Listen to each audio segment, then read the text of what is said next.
नमस्कार। 100.7 FM आकाशवाणी लखनऊ पर मैं हूँ मीनू खरे। प्रोग्राम बातें मुलाकातें लेकर एक बार फिर हाजिर हूँ आपके साथ। और आज मेरे साथ जो हैं उनको मैं पर्यायवाची के नाम से बुलाऊं। पर्यायवाची किस चीज़ का? बस बहुत सारे परिचय के बीच में उनका एक ही परिचय सबसे भारी पड़ता है, वो है कि वो क्रिकेट की कमेंट्री के पर्यायवाची हैं। जब क्रिकेट का कोई भी मैच होता है तो उनके फ़ैन इस तरीके से सोशल मीडिया पे बिल्कुल बाहर आ जाती है और लोग, चूँकि मैं आकाशवाणी की एक अधिकारी हूँ, बाकायदा मुझसे पूछा जाता है सोशल मीडिया पर कि विनीत गर्ग सर कब आएंगे।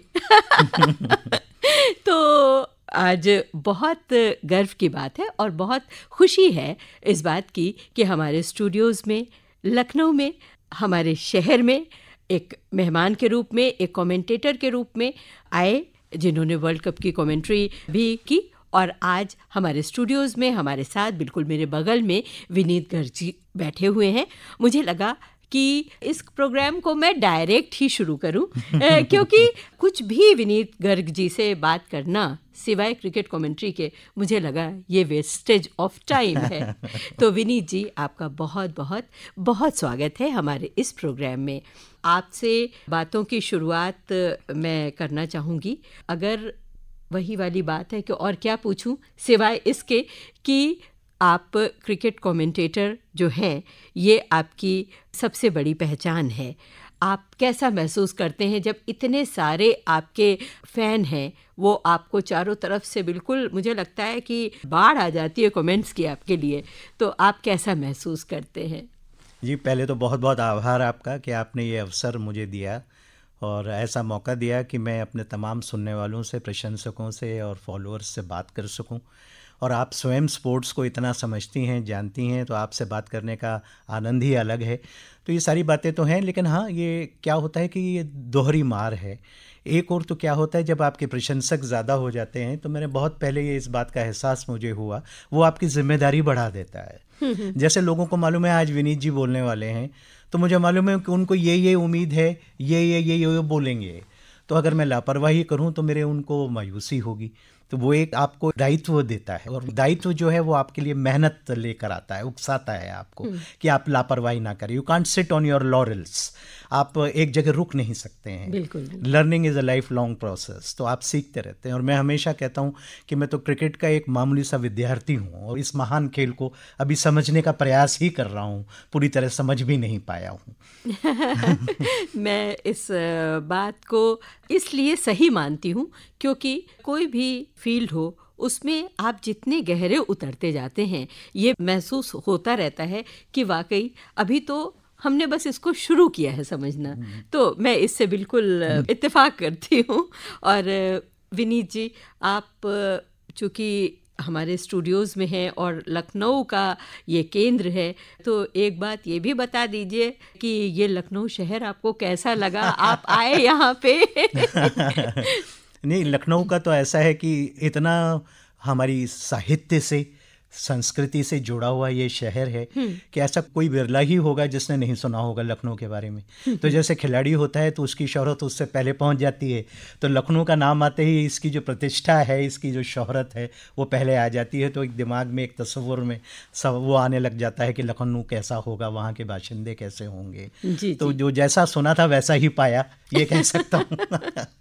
जी, तो अब बातों की शुरुआत हम लोग एक सही सीक्वेंस में अगर इसको लाना चाहूँ तो आप, चूँकि मध्य प्रदेश में आपका जन्म हुआ और भोपाल में आपकी एजुकेशन हुई, पेशे से आप मैकेनिकल इंजीनियर हैं, आकाशवाणी से आप बचपन से जुड़े हुए हैं, बाल सभा से आपने शुरुआत की आकाशवाणी में और इसके बाद आप युवाणी कार्यक्रम में स्पोर्ट्स मैगज़ीन देने लग गए। तो ये जो रेडियो से जुड़ाव है, इसकी बात कर ली जाए और उसके बाद फिर आया जाएगा कि आप कमेंट्री से कैसे जुड़े। हाँ, बरसों पहले जैसा कि आपने बाल सभा का कहा और युवाणी का कहा, तो वो उस समय भोपाल शहर में एक नई राजधानी थी 1961 में, जब पहले मध्य भारत होता था फिर मध्य प्रदेश हुआ। तो एक ग्रोइंग सिटी थी, एक उभर रही थी, तो कलाकारों की कमी होती थी और आकाशवाणी और टीवी उन दिनों में हुआ नहीं करता था। तो वो बरसों पहले शुरू हुआ। 1975 में मैंने 11वीं की, उससे पूर्व ही ये सब कुछ शुरू हो गया, आप इसका अंदाज़ा लगा सकते हैं। 75-76 में मैंने हाई सेकेंडरी पास की और उसके तुरंत बाद ही मैंने अपना लाइव मैच भी कर लिया, क्योंकि युवावाणी में मैं खेल पत्रिका करने जाता था। हर शुक्रवार को आकाशवाणी भोपाल इंदौर से हुआ करती थी और उसमें खेल पत्रिका देने जाता था। और क्योंकि क्रिकेट से लगाव था, एक मामूली सा मैं बताऊंगा कि क्रिकेट से लगाव कैसे हुआ मुझे।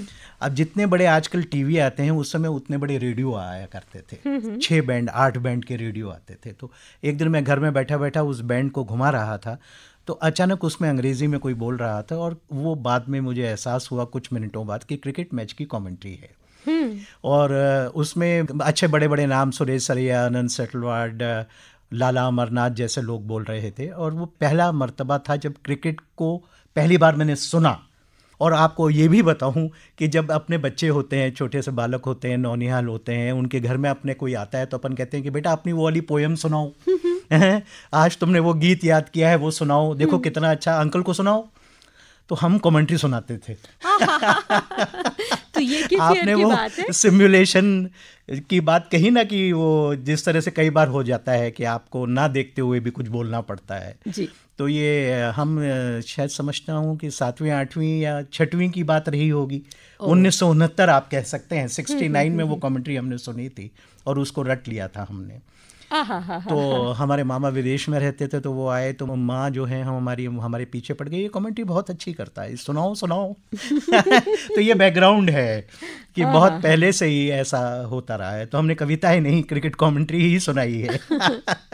बातें मुलाकातें प्रोग्राम चल रहा है 100.4 FM पर, और ये एक ऐसा प्रोग्राम है, हमारे जो गेस्ट हैं उनकी पसंद के गीत भी सुनवाती हूँ।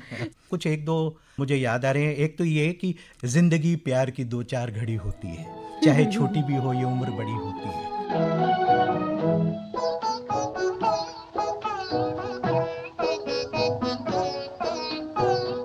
जिंदगी प्यार की 2-4 घड़ी होती है, जिंदगी प्यार की 2-4 घड़ी होती है, चाहे थोड़ी भी हो ये उम्र बड़ी होती है, चाहे थोड़ी भी हो ये उम्र बड़ी होती है, जिंदगी प्यार की 2-4 घड़ी होती है। ताज या तख्त या दौलत हो ज़माने भर की, ताज या तख्त या दौलत हो ज़माने भर की, कौन सी चीज़ मोहब्बत से बड़ी होती है, कौन सी चीज़ मोहब्बत से बड़ी होती है, जिंदगी प्यार की 2-4 घड़ी होती है, चाहे थोड़ी भी हो ये उम्र बड़ी होती है, चाहे थोड़ी भी हो ये उम्र बड़ी होती है, जिंदगी प्यार की 2-4 घड़ी होती है।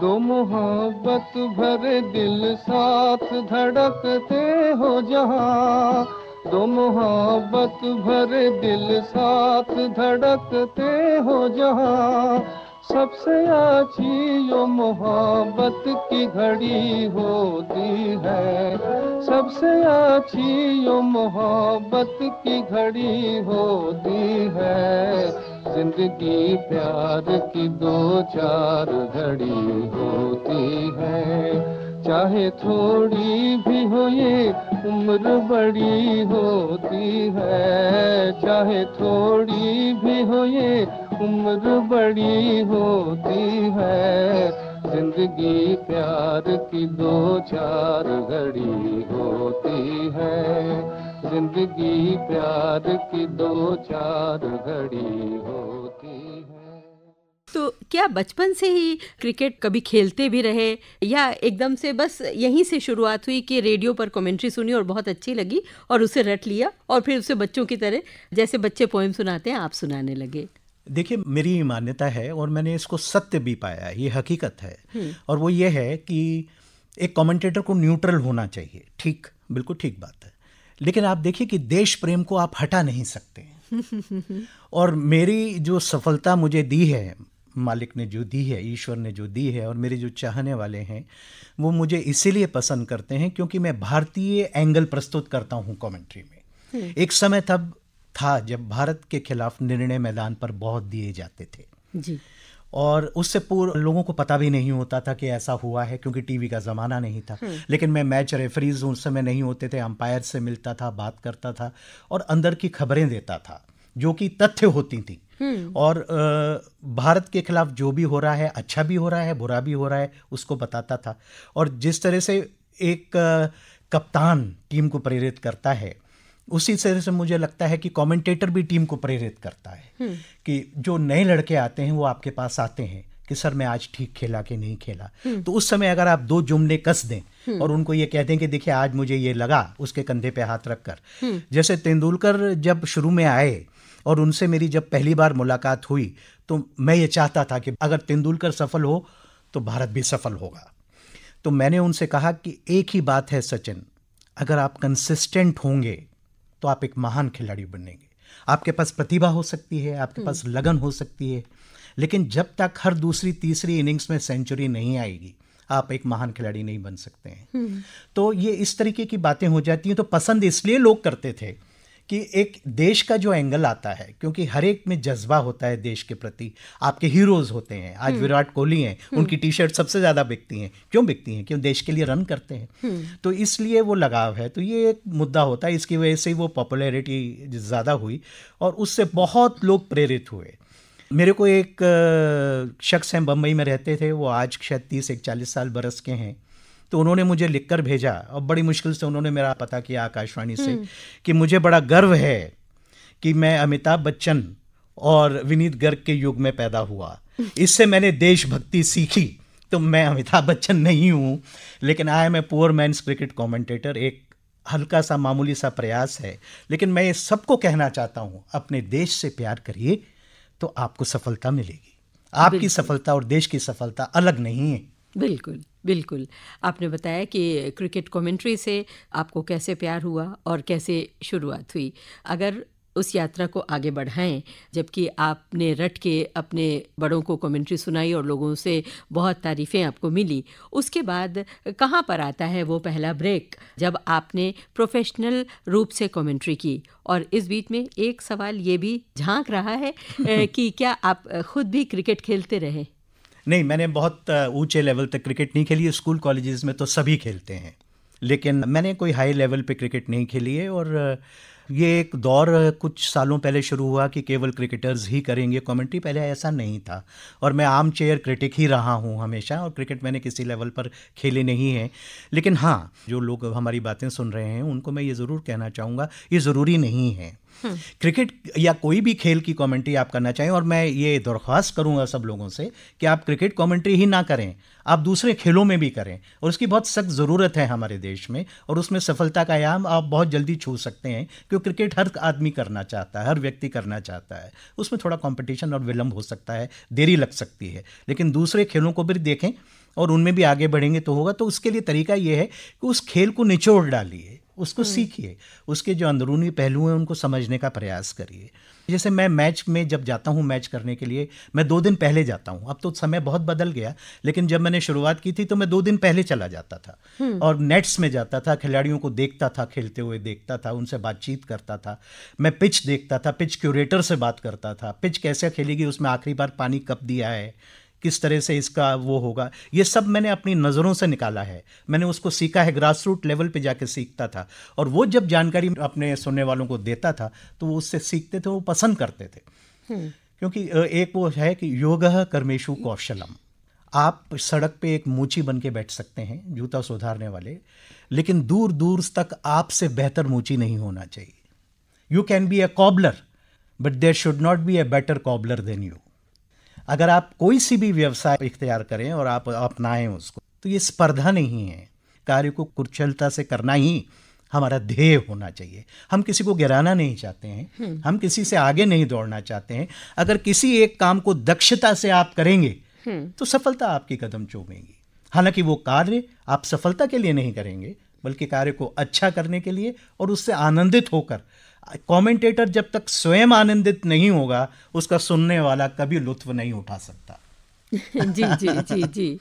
तो आपने वो कौन सी पहली कमेंट्री थी जब आपने की थी, और उसके कैसे अनुभव रहे थे? क्या कभी कोई गलती भी हुई थी या एकदम से बहुत बढ़िया कमेंट्री होने लगी? मैं बताऊं कि नवाब पटौदी जो भारत के पूर्व कप्तान हैं, वो भोपाल से थे। उनका ननिहाल भोपाल में है, और लेकिन वो क्रिकेट कभी भोपाल से नहीं खेले, हैदराबाद दिल्ली से खेलते थे। तो उन्होंने अपने फादर की याद में, वालिद मरहूम की याद में, एक टूर्नामेंट वहाँ किया, और उसका नाम था इफ्तिखार मेमोरियल टूर्नामेंट। उनके जो पिताजी थे इफ्तिखार मेमोरियल, वो खुद मंसूर अली थे, वो इफ्तिखार खान थे। तो वो इंग्लैंड की ओर से भी खेले क्रिकेट, टेस्ट क्रिकेट इंग्लैंड की ओर से खेले, फिर भारत के लिए भी खेले। तो उनकी याद में वहाँ टूर्नामेंट किया। तो क्योंकि मैं युवाणी में खेल पत्रिका करने जाता था, तो मुझे एक वाइल्ड कार्ड एंट्री मिल गई। और उस समय 1971 के आसपास भारत पहली बार वेस्ट इंडीज़ में जीता था। क्रिकेट एक नया ज्वर पूरे देश में चढ़ रहा था क्रिकेट का। सफलता हमको मिली थी, इंग्लैंड में हम जीते, वेस्ट इंडीज़ में हम जीते। तो उसमें भोपाल की टीटी नगर स्टेडियम में पहली बार मशहूर कमेंटेटर्स के साथ मुझे अवसर मिला। और लंच के दौरान मेकशिफ्ट कमेंट्री बॉक्स था, टेंट लगा हुआ था, खड़े होकर इंटरव्यू लेना पड़ा। जो हाल ही में जिनको हमने खोया है, सलीम दुर्रानी साहब से। बहुत बड़ा नाम जी। तो लंबे ऊंचे कद के थे और बड़े जिंदा दिल, और जितनी उनकी शोहरत थी, आस्क फॉर ए सिक्स, छक्के लगाने में माहिर थे। तो आज के युग में बड़े सफल होते वो है। तो उनका मैंने इंटरव्यू लिया, और क्योंकि समय बहुत कम था, प्रोड्यूसर का इशारा आ रहा था कि जल्दी कीजिए, तो मैंने बिल्कुल पॉइंट ब्लैंक उनसे क्वेश्चन पूछ लिया कि मैंने सुना है, अच्छा तो अनुभव भी नहीं था, नहीं तो कुछ भूमिका बनाता, रूपरेखा तैयार करता। मैंने कहा मैंने सुना है अगर आप अपने क्रिकेट को सीरियसली गंभीरता से लेते तो आप गैरी सोबर्स जो वेस्ट इंडीज़ के हैं उनसे बड़े ऑलराउंडर होते। उन्होंने मुझे ध्यान से देखा, बोले आपको ये किसने कहा, उनसे छोटा ऑलराउंडर हूँ। तो एक आज मुझे ये कोई कह दे तो मैं हंसी में उसको संभाल लूँगा, लेकिन मेरा चेहरा लाल हो गया क्योंकि मैं बहुत युवा था उस समय, और इतने बड़े कमेंटेटर्स के साथ और इतना बड़ा खिलाड़ी अचानक आपको मिल जाए। लेकिन बहरहाल तो इस तरीके के हादसे होते रहते हैं। और इस तरीके बहुत दूर ले जाऊँ, 2003-04 में विश्व कप के बाद हम पाकिस्तान के 2 महीने के दौरे पर गए, और वहाँ पे क्योंकि स्कोरर स्टैटिस्टिशियन नहीं थे, तो वहाँ लोकल हायर करते थे स्कोरर्स को। तो वो स्कोरर थे, और शायद वो मुल्तान का वाक़या है, और हम कमेंट्री कर रहे थे, वो स्कोरिंग कर रहे थे। अब मैं कमेंट्री कर रहा था, तो एक अंदाज़ होता है हर देश में, वो कहते हैं, तो वो जो पिच होती है उस पिच को विकेट्स भी कहते हैं कि आज विकेट कैसा खेलेगा। भारत में ज़्यादा प्रणाली है, शायद पाकिस्तान में रही होगी। तो हम कह रहे थे कि विकेट ऐसा लग रहा है कि आज स्पिन के अनुकूल है, आज ऐसा लग रहा है कि थोड़ा उछाल कम ज़्यादा हो सकता है, अनइवन बाउंस हो सकता है। तो 5-10 मिनट तो वो करते रहे, पता नहीं वो कुछ ज़्यादा बेचैन से दिख रहे थे। अचानक कलम नीचे रख के उठ के खड़े हो गए कि हमसे नहीं होगा, और हम लाइव एयर पे जा रहे हैं, और हमारा स्कोरर जो है बीच में उठ के खड़ा हो गया, और वो बोला है कि हमसे ये नहीं होगा। तो हमने कहा क्या बात हुई? जो नहीं बोल रहे थे उन्होंने उनको थामा कि भाई क्या बात है कि आप पिच को विकेट बोल रहे हैं, विकेट तो वो होते हैं जो 3 डंडे गड़े रहते हैं। हम ये काम नहीं कर सकते हैं। हमने कहा बैठ जाइए, हम नहीं बोलेंगे अब ऐसा। अब हम पिच बोलेंगे, हम ठीक बोलेंगे। लेकिन वो जो एक कुछ सेकंडों का, क्योंकि पहले हम आकाशवाणी में जाते थे तो हम अपने किसी कलाकार को या हम खुद को कभी कहते थे कि 1 मिनट रुक जाइए, तो हमारे प्रोड्यूसर ने कहा कमाल कर दिया आपने, रेडियो में आप मिनट नहीं बोल सकते हैं, सेकंड बोलिए। ये मिनट का शब्द रेडियो का नहीं है। तो वो जो कुछ लम्हात वो उस समय जो गुजरे हम पे, तो एकदम हमको काबू करना पड़ी पूरी स्थिति में। तो ये इस तरीके की तमाम चीज़ें हैं, कितना बताएं आपको। 100.7 FM पर मैं हूँ मीनू खरे। प्रोग्राम चल रहा है बातें मुलाकातें। आज इसमें हमारे साथ हैं जाने माने रेडियो क्रिकेट कमेंटेटर और टीवी कमेंटेटर विनीत गर्ग जी। विनीत गर्ग जी की पसंद के तमाम फिल्मी गीत भी हम सुन रहे हैं, तो आइए सुनते हैं इनकी पसंद का ये गीत।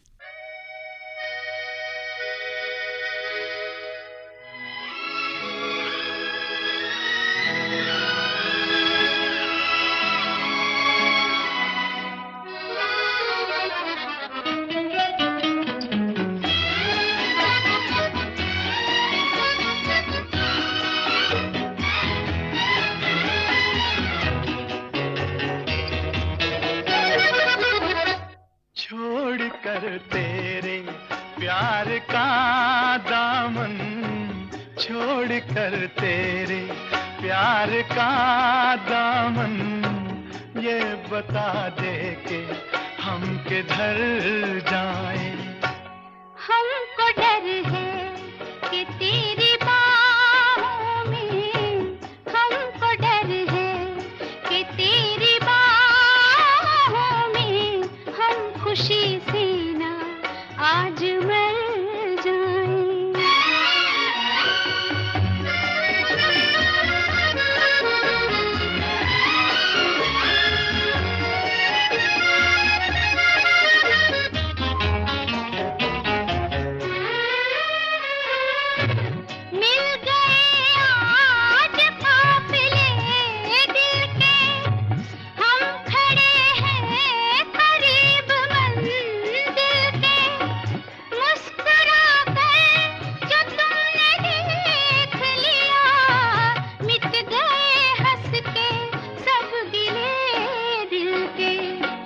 कितनी प्यारी हैं ये हंसी घड़ियां, इनसे कह दो यहीं ठहर जाएं। हमको डर है कि तेरी बाहों में हम खुशी से ना आज मर जाएं।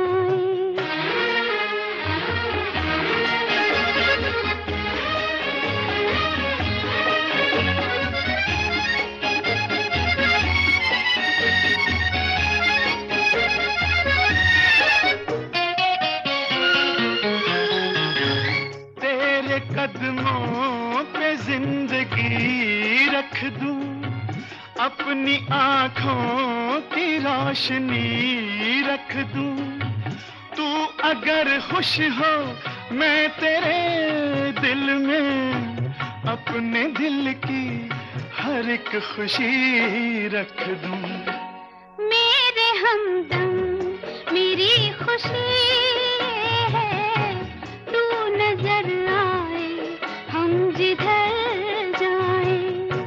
छोड़ कर तेरे प्यार का दामन, ये बता दे के हम किधर जाएं। हमको डर है कि तेरी बाहों में हम खुशी से ना आज मर जाएं।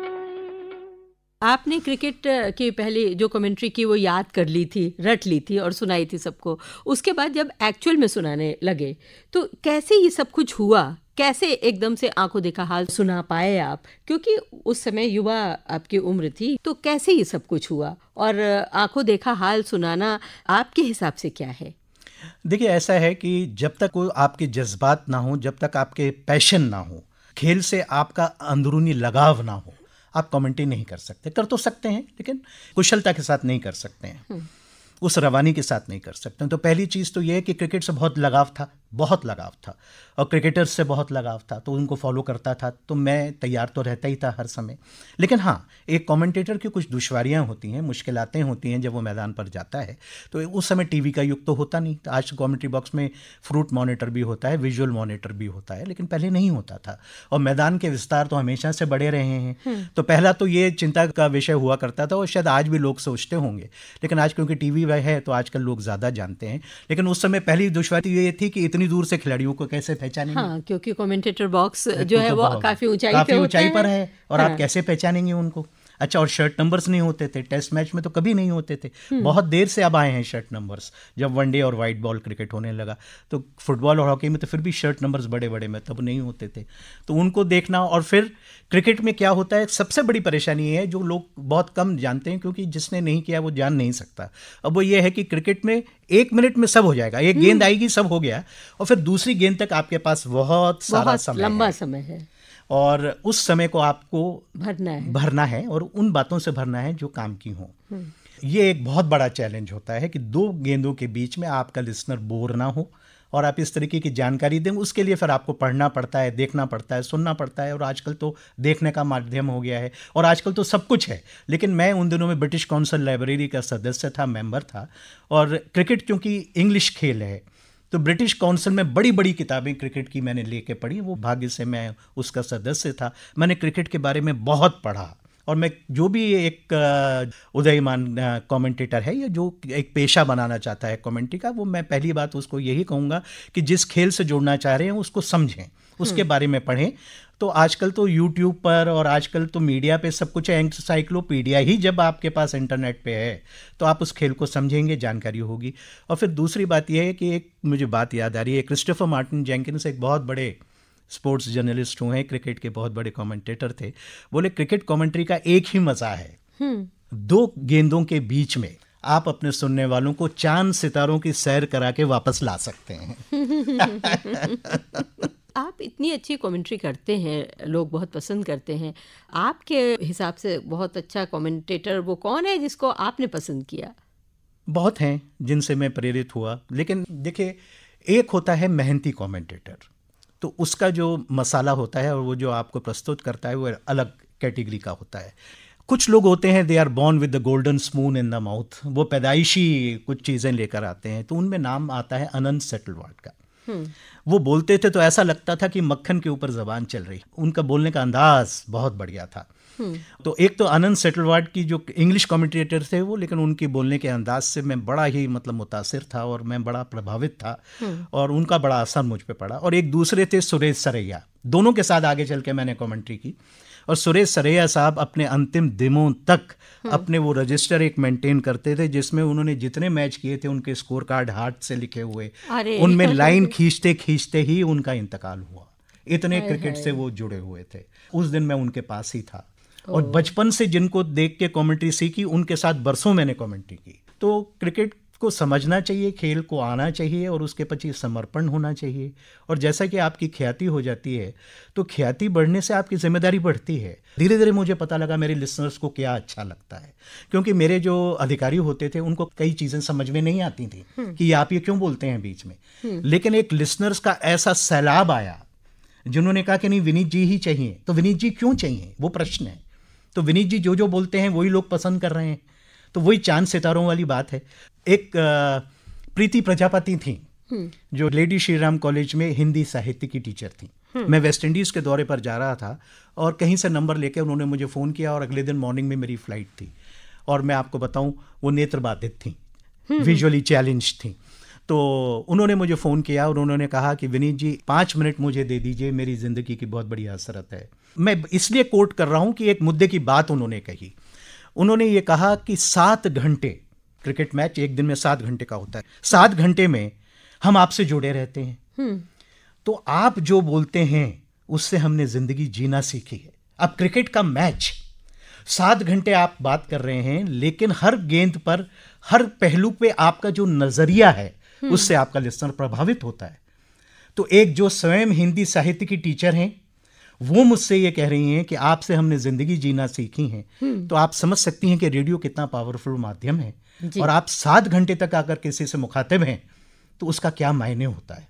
तो दायित्व आती है, जिम्मेदारी आती है और उससे रिस्पॉन्सिबिलिटी बढ़ती है और उससे आपको लगता है कि आपका देश के प्रति अपना दायित्व भी है, आपकी ड्यूटी है। आज भी राष्ट्रीय गान मैदान पर होता है तो आंखें नम हो जाती हैं।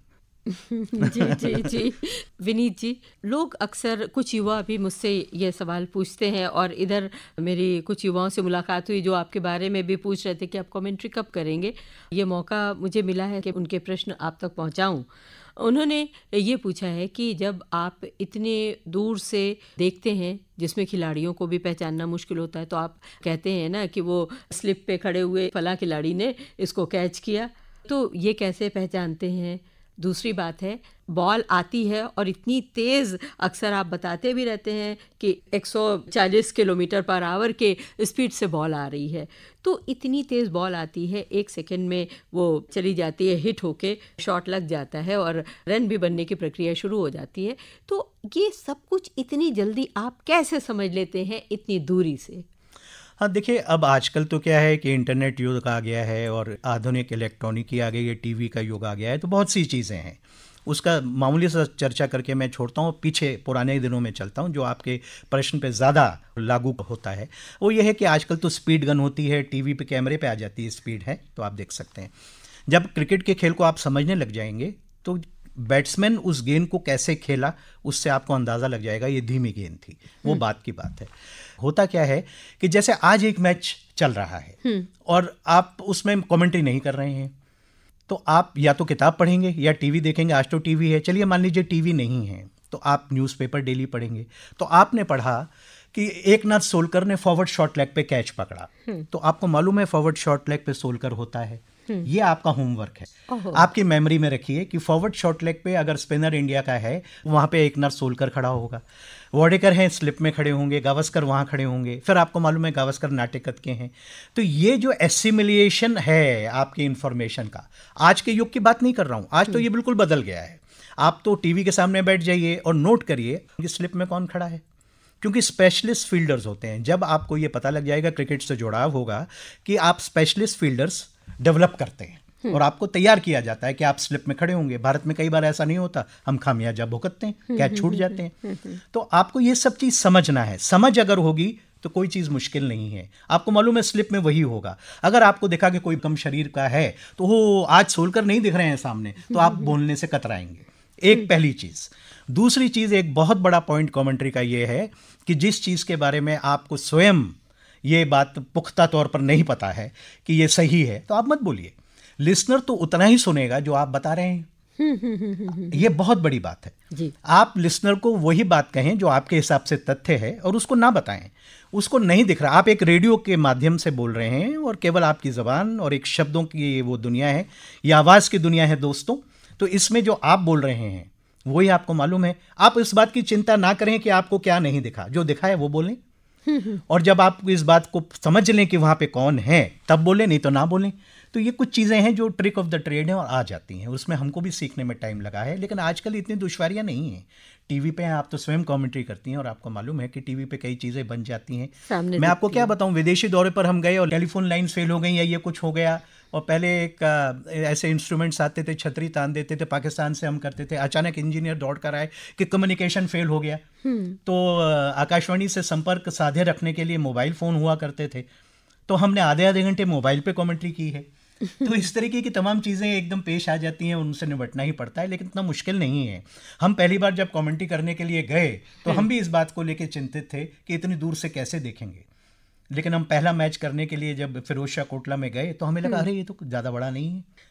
और फिर जब हम बैठ के बोलने लगे तो हम, क्योंकि आप जूनियर हैं तो सबसे लास्ट में बोलेंगे। स्कंद गुप्त जैसे कमेंटेटर थे, मनीष देव जैसे कमेंटेटर थे, तो उस युग के कमेंटेटर थे। जब हमने देखा कि वो किस तरह से बोल रहे हैं तो हमको एक अचानक हृदय में एक आवाज़ आई कि अच्छा, तो ऐसे तो हम भी कर सकते हैं। तो फिर वो हो गया। जी, आपने अब तक कुल कितने मैच किए होंगे, अगर अंदाजन याद हो? नहीं, मैंने कभी रखना नहीं चाहा। लोग रखते थे, जैसे सुरेश सरैया कहते थे कि ये मेरा 100वां मैच है, और क्योंकि कंपटीशन बढ़ गया तो मैच नहीं मिलते थे, तो उन्होंने अपना 100वां मैच कई बार मनाया। लेकिन मैंने कभी गिनती नहीं रखी। लेकिन हाँ, क्योंकि पुराने समय में टेस्ट मैचेस भी लाइव हुआ करते थे, आकाशवाणी कवर करता था, तो हम टेस्ट मैचेस भी विदेशों से कवर किया। दुनिया के हर कोने कोने में जाकर जो मेरी दिली ख्वाहिश थी, हर मैदान से, ऑस्ट्रेलिया, इंग्लैंड, साउथ अफ्रीका, विदेश में जाके वर्ल्ड कप भी कवर किए। मैं समझता हूँ गिनती तो नहीं है, लेकिन हाँ, अभी भी दिल भरा नहीं। 100.7 FM पर मैं हूँ मीनू खरे। प्रोग्राम चल रहा है बातें मुलाकातें। आज इसमें हमारे साथ हैं जाने माने क्रिकेट कमेंटेटर विनीत गर्ग जी। विनीत गर्ग जी की पसंद के तमाम फिल्मी गीत भी हम सुन रहे हैं, तो आइए सुनते हैं इनकी पसंद का ये गीत।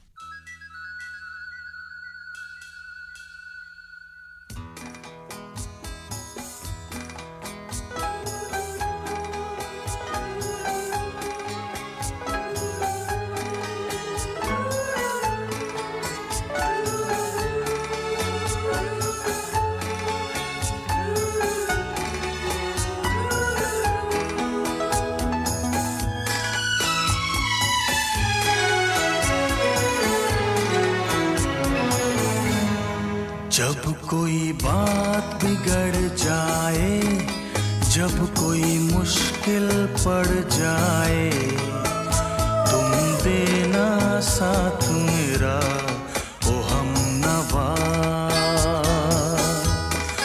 जब कोई बात बिगड़ जाए, जब कोई मुश्किल पड़ जाए, तुम देना साथ मेरा ओ हमनवा। न कोई है न कोई था जिंदगी में तुम्हारे सिवा, तुम देना साथ मेरा ओ हमनवा, तुम देना साथ मेरा ओ हमनवा।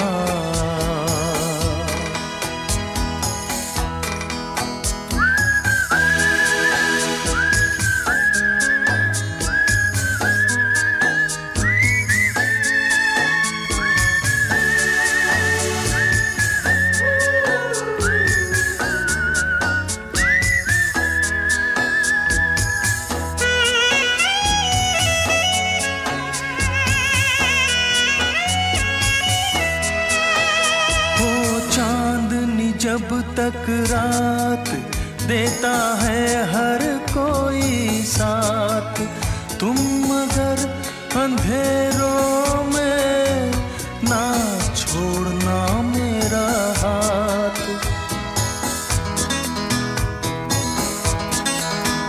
हो चांदनी जब तक रात देता है हर कोई साथ, तुम मगर अंधेरों में ना छोड़ना मेरा हाथ। जब कोई बात बिगड़ जाए, जब कोई मुश्किल पड़ जाए, तुम देना साथ मेरा ओ हमनवा।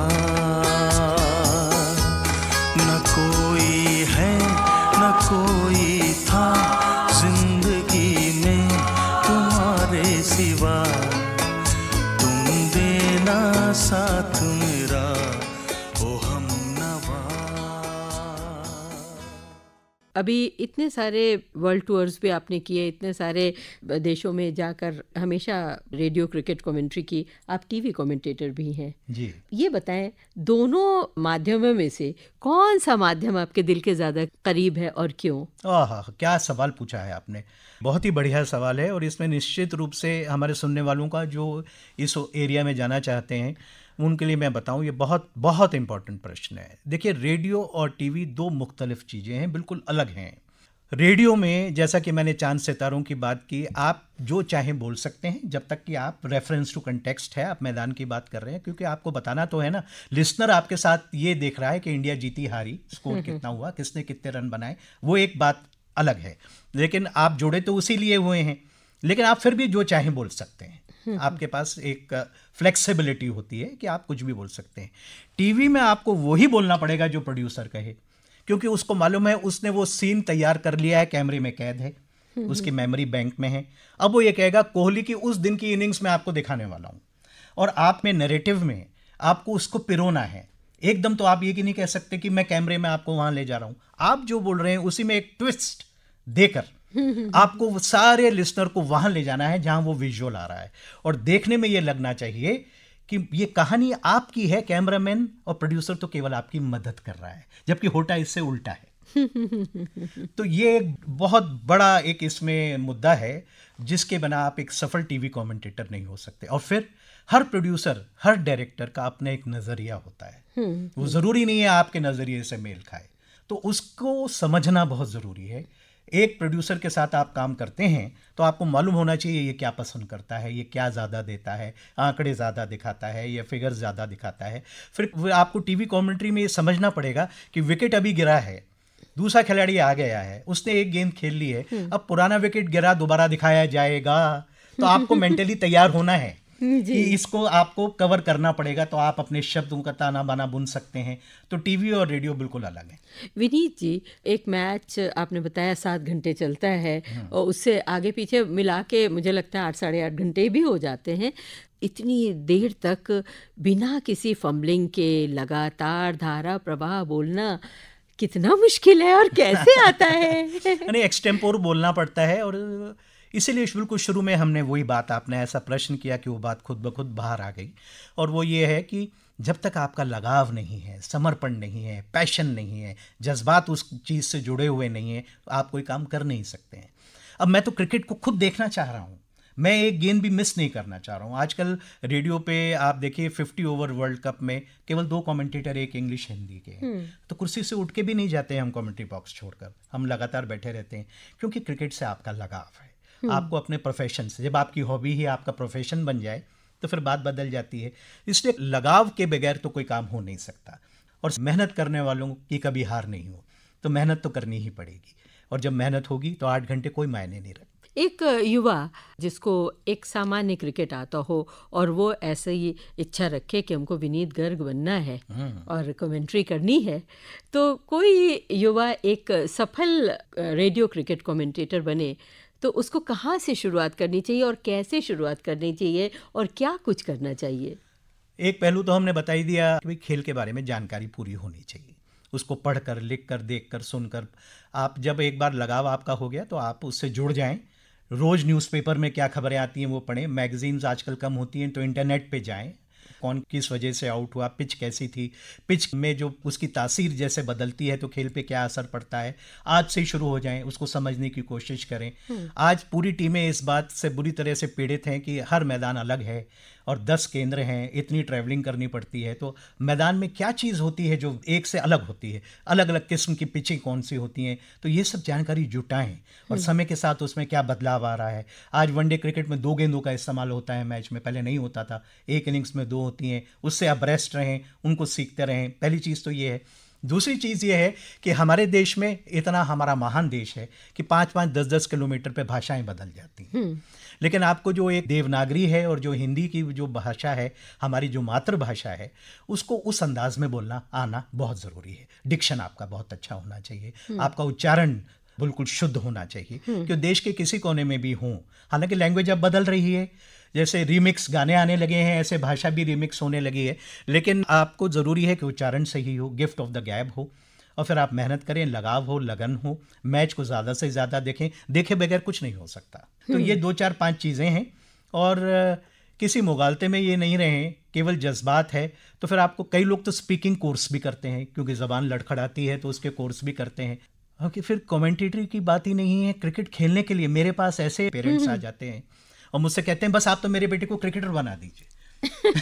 और मैंने इसके लिए 20 लाख रुपए इकट्ठे, मैंने कहा पढ़ाइए लिखाइए, क्या करेगा, केवल 11 लोग खेल सकते हैं देश के लिए, आप कहाँ उलझ रहे हैं। बोले नहीं, हमने इसके लिए 50 लाख रख दिए हैं, जिंदगी में दुख नहीं पाएगा लेकिन क्रिकेटर ज़रूर बनाना है।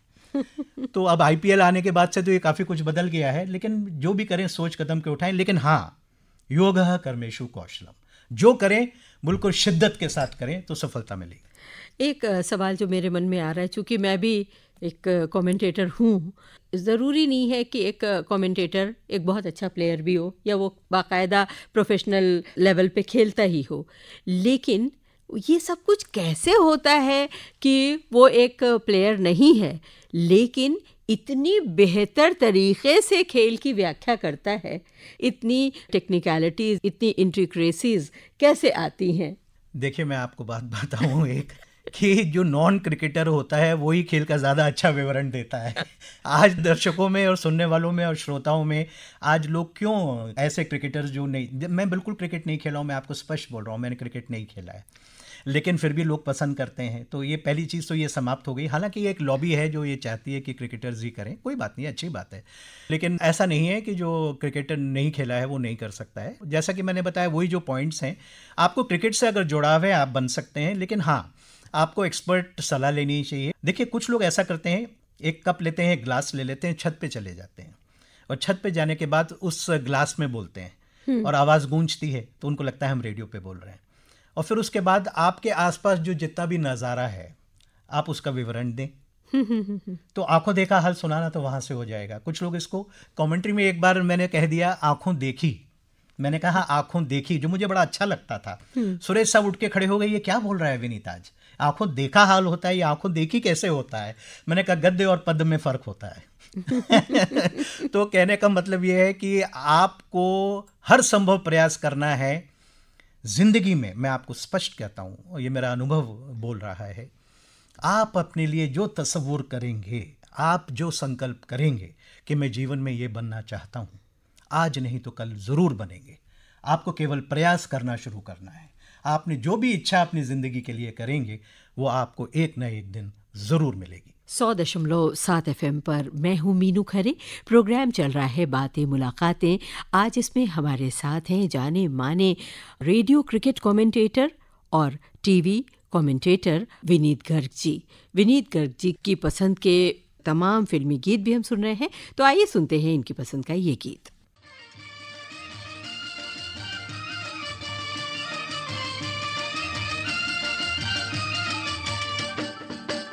रमैया वस्तावैया रमैया वस्तावैया रमैया वस्तावैया रमैया वस्तावैया।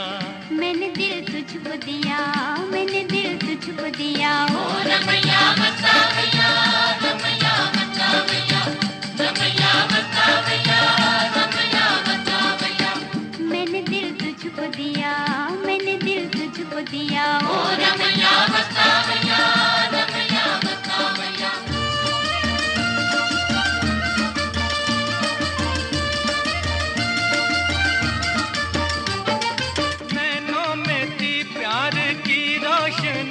तेरी आंखों में ये दुनियादारी न थी, तेरी आंखों में ये दुनियादारी न थी।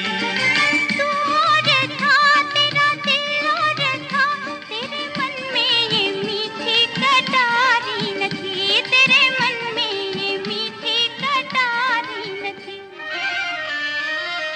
मैं जो दुख पाऊं तो क्या, आज पछताऊं तो क्या, मैं जो दुख पाऊं तो क्या, आज पछताऊं तो क्या। मैंने दिल तुझको दिया, मैंने दिल तुझको दिया, ओ रमैया वस्तावैया रमैया वस्तावैया।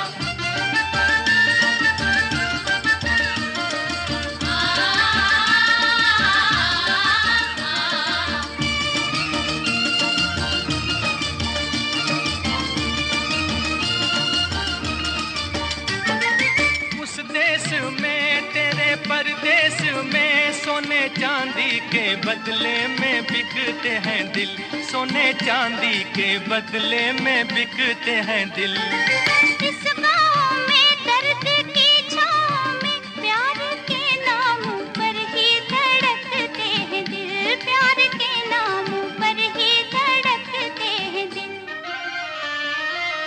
चांद तारों के तले रात ही गाती चले, चांद तारों के तले रात ही गाती चले।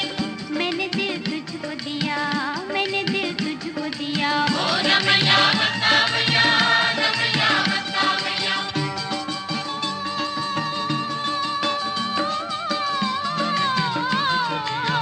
मैंने दिल तुझको दिया, ओ रमैया वस्तावैया रमैया वस्तावैया रमैया वस्तावैया रमैया वस्तावैया। मैंने दिल तुझको दिया, मैंने दिल तुझको दिया, ओ रमैया वस्तावैया रमैया वस्तावैया।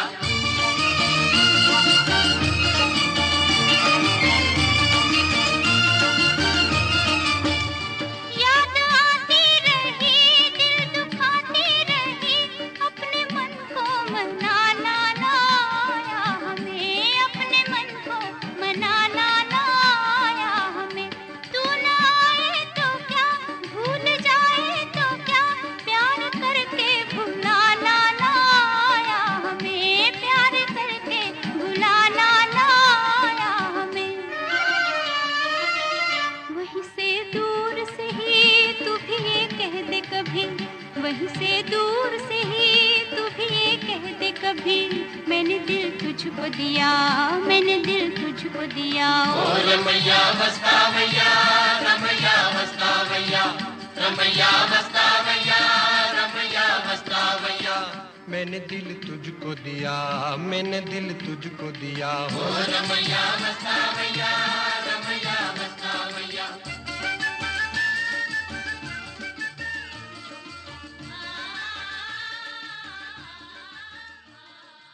क्रिकेट की बहुत सारी बातें हम लोगों ने की, लेकिन ये प्रोग्राम बातें मुलाकातें हैं, इसमें हम ज़िंदगी के जुड़े हुए तमाम पहलुओं के विषय में बात करते रहते हैं। तो अगर आपसे जानना चाहूँ कि क्रिकेट के अलावा विनीत गर्ग और क्या क्या हैं? किताब पढ़ने का बहुत शौक़ है, आज भी मैं किताबें बहुत पढ़ता हूँ। स्पिरिचुअल बुक्स बहुत मैंने पढ़ी हैं, बड़े बड़े ऑटोबायोग्राफी ऑफ ए योगी अगर आप योगानंद की पढ़ेंगी, पढ़ने लायक किताब पुस्तक है। मैंने पढ़ी है। जी जी जी। ओमनी प्रेजेंस के ऊपर जो मैं क्या बताऊं, ओमनी प्रेजेंस को मैंने फील किया है उस पुस्तक को पढ़ने के बाद। तभी तो आप क्रिएटिव हैं क्योंकि आप देखिए गुलजार कहते हैं कि जिस दिन उन्होंने ओशो को रात में सुना, एक नई रचना सुबह तैयार हो जाती है। क्या बात है। तो जब तक आप रूहानी नहीं होंगे तब तक क्रिएटिविटी सृजन नहीं होता है। तो किताबें बहुत पढ़ता हूँ, और मनोज बाजपेयी ने वो ऑटोबायोग्राफी का जिक्र किया तो मैंने उसको बरसों बाद दोबारा उस किताब में, उसमें एक हिरन का जिक्र है। रांची में विद्यालय खोलते हैं योगानंद, एक हिरन का बच्चा होता है, उसको उस दिन की खुराक देकर चले जाते हैं, बोले छेड़ना मत इसको, हर एक पशु की अपनी आहार होता है, तो आप इसको छेड़िएगा नहीं, लौट के आके मैं ही दूंगा, आज देर से आऊँगा। पीछे से किसी बच्चे ने दूध पिला दिया, वो मरणासन हो गया। तो पहले तो उसको गोदी में लेके प्रेम से बैठ गए, जैसा मैंने कहा जीवन में प्रेम ही सब कुछ है, और उसको प्रेम से गोदी में बैठा लिया तो उनकी तरंगों से, उनकी वाइब्रेशन से वो कुछ ठीक हो गया। फिर वो विश्राम करने के लिए अंदर चले गए तो वो हिरन आत्म रूप से उनके पास आ गया और उसने कहा, गुरुदेव मैं इस योनि से मुक्ति चाहता हूँ और आप मुझे रोक रहे हैं, मुझे जाने दीजिए। और वो उठ के दौड़े और चिल्लाए, देखो देखो देखो वो हिरन जा रहा है, और वो चला गया। तो स्पिरिचुअल बुक्स बहुत पढ़ता हूँ और किताबें पढ़ने का शुरू से ही शौक़ रहा है, और हर जो व्यक्ति जो इस संसार में एक अच्छा इंसान बनना चाहता है उसको किताबें पढ़नी चाहिए। जी, कुछ अपने परिवार के बारे में भी बातचीत हो जाए कि परिवार में कौन कौन है, कौन सबसे बड़ा सपोर्टर रहा है आपके इतने सफल रेडियो क्रिकेट कमेंट्री के करियर में। आपने तो मुझे बिल्कुल भावुक बना दिया है और मैं इमोशंस में डूबा जा रहा हूँ। देखिए बहुत मायने रखता है ये सवाल भी। मेरी ज़िंदगी में सबसे बड़े हैं मेरे गुरुदेव, दाता दयाल के नाम से हैं, और वो अपनी पब्लिसिटी नहीं चाहते थे और बीहड़ 1 में रहते थे, और 11वीं में था जब मैं उनकी शरण में आ गया था। और एक समय ऐसा भी आया था, हालांकि मैं समझता नहीं मौजूद है कि नहीं है, लेकिन मैं जब रेडियो में व्यूवाणी में बोलता था और उनकी शरण में आ गया था तो मेरे को हृदय में ये महसूस होता था कि जब आप रेडियो पे बोलते हैं तो आपका अहम जागृत होता है, जबकि ये जीवन की पूरी यात्रा है जिसमें अहंकार ही सबसे बड़ी बाधा है, आप अपने आत्मस्वरूप को नहीं पा सकते हैं। तो एक दिन मेरी रेडियो की जो फाइल थी वो पिछले आंगन में जाके और मैंने पूरी जला दी। मैंने कहा मैं आज से रेडियो में बोलूँगा ही नहीं। तो ये तो मेरा एक आध्यात्म पहलू है जो वो है, और फिर बाद में उन्होंने ही कृपा की और फिर मैं रेडियो पे आगे चला गया। लेकिन इसके अलावा छोटा सा एक मुख्तसर सा परिवार है और छोटा सा एक बेटी है जो भी इंजीनियर है, और उसका दूर दूर से खेल का कोई नाता नहीं और वो इंजीनियर बनी, प्रोफेसर हो गई यूनिवर्सिटी से, स्विट्ज़रलैंड से पीएचडी की, आजकल यूएस में है, यूनिवर्सिटी प्रोफेसर है। बस एक छोटा सा परिवार है। जी, पत्नी हाउसवाइफ है? जी हाउसवाइफ है। अच्छा, क्या नाम है? उनका नाम संगीता है और वो सुशील दोषी के बहुत बड़े फ़ैन हैं। क्या बात है, क्या बात है। बचपन में उन्होंने सुशील जी को बहुत सुना, सुशील जी के साथ बाद में मैंने बहुत मैच किया, आज भी कर रहा हूँ उनके साथ। तो शायद हमारी शादी भी इसी वजह से हुई कि वो क्रिकेट फैन थी।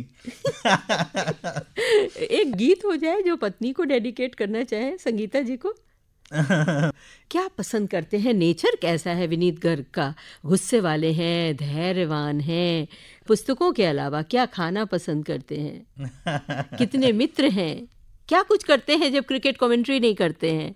मैं समझता हूँ जो मेरे सामने आए सभी खाना पसंद करता हूँ। I am a foodie. खाने पीने का शौक है और खाने के बजाय खिलाने में बहुत रुचि है। जब तक 5-7 लोगों के बीच बैठ के ना खाऊं या उनको दावत ना दूं तब तक मन नहीं भरता। और कोई सा भी मौका हो तो मित्रों के साथ, अपने नाते रिश्तेदारों के साथ, अपने मित्र मंडली के साथ, अभी भी कमेंट्री के लिए आता हूं। और अगर 5 दिन का मैच है तो 2 या 3 दिन का खाना मेरी ओर से ही होता है, मुझे अच्छा लगता है। जी, जीवन अपनी गति से चल रहा है और अपनी गति से ही पीछे से आगे की ओर बढ़ता चला जाता है, बढ़ता चला जाता है। अगर पुनर्जन्म की बात करूं, एक जीवन और मिले तो अगले जन्म में क्या बनना चाहेंगे? अगर मुझे अवसर मिले तो दोबारा मैं नहीं आना चाहता हूँ, दोबारा जन्म नहीं लेना चाहता हूँ, क्योंकि इस संसार में गौतम बुद्ध ने कहा है पीड़ा के अलावा कुछ नहीं है। गौतम बुद्ध का जन्म हुआ तो वो रोए नहीं, चले और हर कदम पे कुछ बोले। उनकी माँ यात्रा पे थी और अचानक प्रसव पीड़ा हुई, पेड़ को पकड़कर खड़ी हो गई और वो खड़े खड़े उनका जन्म हुआ। तो उन्होंने कहा इस संसार में पीड़ा है और जो ये सोचता है पीड़ा नहीं है तो वो गलत सोचता है, लेकिन इस पीड़ा से बचने का उपाय है। और वो 30 कदम पे बोले उसको किया जाना चाहिए। तो दोबारा नहीं आना चाहता हूँ, लेकिन अगर आना चाहता हूँ तो आपने एंजल्स सुने हैं, देवदूत सुने हैं, जो सूक्ष्म जगत में हमें आपको नहीं दिखते हैं लेकिन लोगों की मदद करते हैं। वो स्वेच्छाचार होता है और उनको शरीर धारण करना ज़रूरी नहीं होता है। इस संसार में इतनी पीड़ा है, अगर किसी को हंसा सकें, किसी को मुस्कुराने का अवसर दे सकें, किसी की पीड़ा हर सकें, किसी को कुछ देर के लिए कुछ सहूलियत दे सकें, तो वो कार्य करना चाहूँगा। तो मैं अपने को उस एंगल से देखता हूँ कि मेरा शरीर ईश्वर का एक रथ मात्र है। आमी रथ तुमी रथी, आमी यंत्र तुमी यंत्री। तो एक ये व्हीकल है, आप में, हम में, सुनने वालों में, सभी में ईश्वर का वास है, लेकिन इसकी अनुभूति नहीं है। तो अनुभूति हो जाए कि हम सब ईश्वर का अंश हैं, तो ये जीवन बहुत खूबसूरत है। तो अगर एक अवसर मिलता है तो मैं लोक सेवा करना चाहता हूँ, लोगों की मदद करना चाहता हूँ, रुलातों हुओं को हंसाना चाहता हूँ। बहुत लंबी बातें आपसे हुई, बहुत अच्छा भी लगा। मैं प्रोग्राम को एंड करते समय ये चाहूँगी कि जो लोग आपको सुन रहे हैं उन सब के लिए, विशेष रूप से उन तमाम लोगों के लिए जो मैडनेस की हद तक आपसे प्रेम करते हैं। मैं खुद ही देखती हूँ, सभी के नाम लेना नहीं संभव है, इसीलिए किसी का नाम नहीं ले रही हूँ। तमाम ऐसे श्रोता हैं, उन सब के लिए कुछ कहिए अपने मन से, अपने दिल से। जीवन में प्रसन्न रहिए। मैं जानता हूँ कि परिस्थितियाँ हमेशा एक सी नहीं होती हैं, उतार चढ़ाव आते रहते हैं।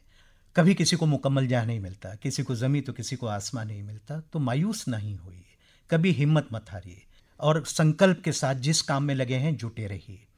अगर प्रसन्नचित्त रहेंगे तो बिगड़ते हुए काम बन जाएंगे। ये पहली बात जो मैं अपने सभी सुनने वालों को कहता हूँ। दूसरी बात ये है कि ये ठीक है, कमेंटेटर्स को, क्रिकेटर्स को आप देवता मानते हैं, मेरी भी चित्र लोगों ने रखे हुए हैं घर में, ये ना करिए। आप ऐसे बनिए कि आप स्वयं के चित्र को पूजने लग जाएं, क्योंकि हम सब ईश्वर के अंश हैं। जीवन को इस तरह से जिए कि आपको देखते ही लोग प्रसन्न हो जाएं। इस तरीके का जीवन जीना चाहिए। मिलजुल कर जिए, प्यार, मोहब्बत, भाईचारा, सबसे मिलजुल कर रहें। किसी को सफलता मिलती है, किसी को नहीं मिलती है, उससे कोई मायने नहीं रखता। ये जीवन बहुत महत्वपूर्ण है। इस पल में जीना सीखिए, इस पल में लिव इन द मोमेंट। एक एक पल इस जीवन का बहुत महत्वपूर्ण है और उसको जीना सीखिए। और नहीं आया था उसको जानने का प्रयास करिए कि किस तरह से हम इस पल में जी सकते हैं, क्योंकि जिंदगी जिंदा दिल, मुर्दा दिल क्या खाक जिया करते हैं।